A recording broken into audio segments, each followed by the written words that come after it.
Hi, today I'm going to talk about the local norms and taboos of the Klabit people on top of talking about their education. Certain taboos require the abandonment of ripening rice crops, the dissolution of marriages, and even the killing of newborn infants.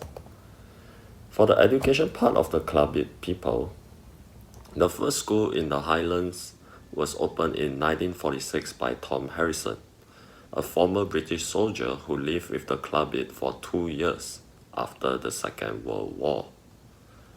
There were only 46 students in the school when it first started. A few other schools were opened later on to cater for the needs of the Klabit who were coming to see the importance of formal education. Both sons and daughters were encouraged to go to school. Some students had to walk 5 to 7 days through the thick rainforest to get to the nearest school. Access to further education is one of the main reasons why many young people have migrated into urban areas. There are two schools in Barrio, the Barrio Primary School and Lower Secondary School. The primary school is from Standard 1 to Standard 6, while the lower secondary school is for students from Form 1 to Form 3. The literacy rate among the Klabit is quite high, particularly amongst the younger generation.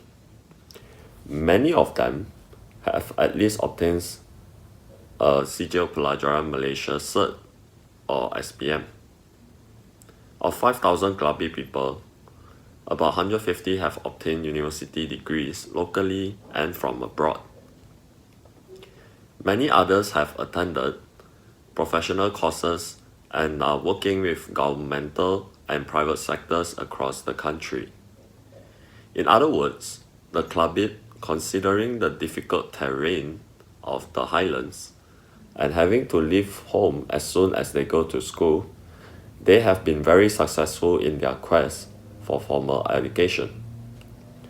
Many have had to leave their home at the age of 6 or 7 to attend boarding school. Klabit parents have played a crucial role in promoting formal education for their children. They saw schools and education as the means to improve their children's future and social condition. As a result, many highly educated Klabit would attribute their success to the encouragement of their parents.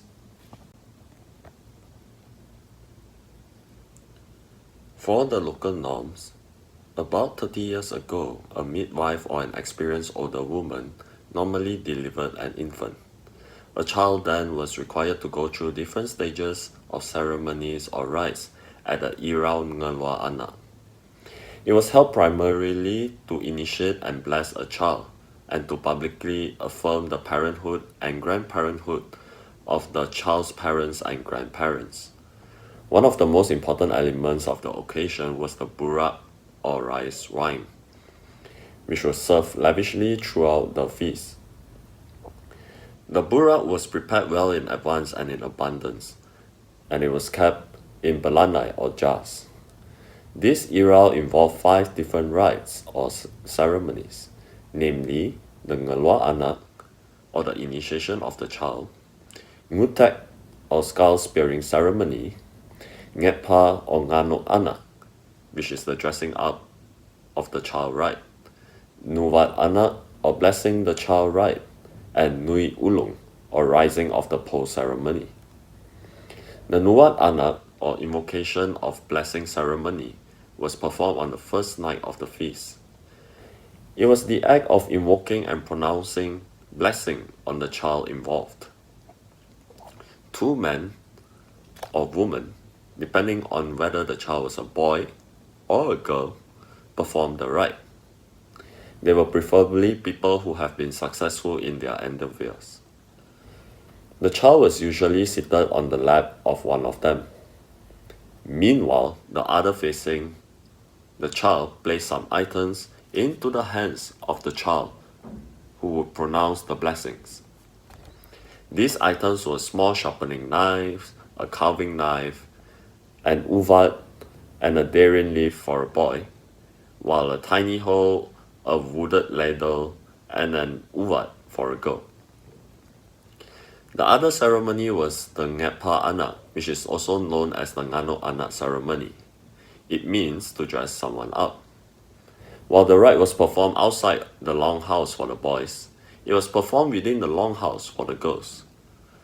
An old man would put a new appa or loincloth around the boy's waist, while an older lady would tie a new takip or sarong around the girl's waist.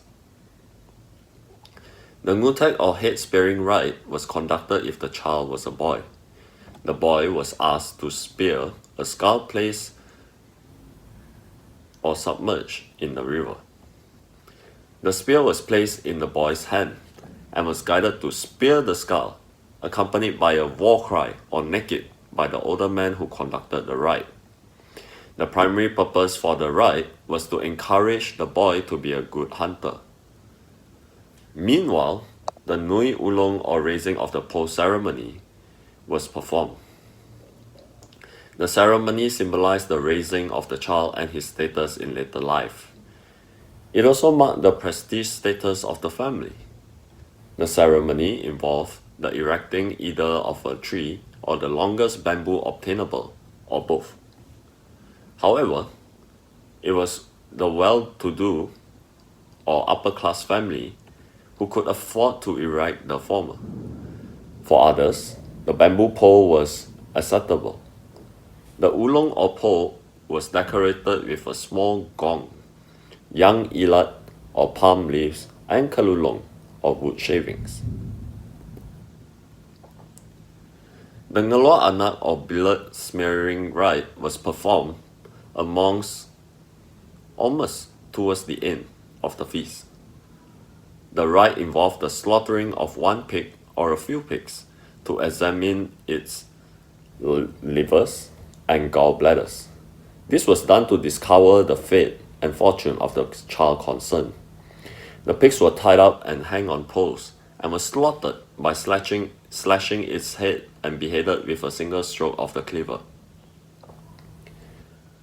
The child was then carried back and forth twice under the dripping blood for a blood shower, while the other people smeared blood on themselves.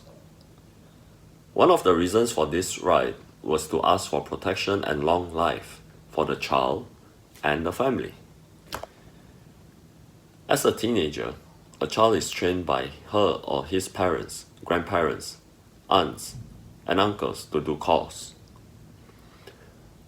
Meanwhile, a girl is trained by her mother, grandmother, and aunts about cooking, washing, working on the field, while a boy is trained by his father, grandfather, and uncles on how to hunt, fish, collect firewood, and build huts or houses. The birth of the first child amongst the Klabit signifies a transition in an individual's life. The Irau Makangadan, or name-changing ceremony, is held to affirm one's transition to parenthood and grandparenthood. The new parents and grandparents are required to take up new parenthood and grandparenthood names to mark their new status. These names are chosen and announced at Irau Makangadan, which involve the whole community. Guests at the ceremony are served with a big feast by the host, which are the parents and grandparents.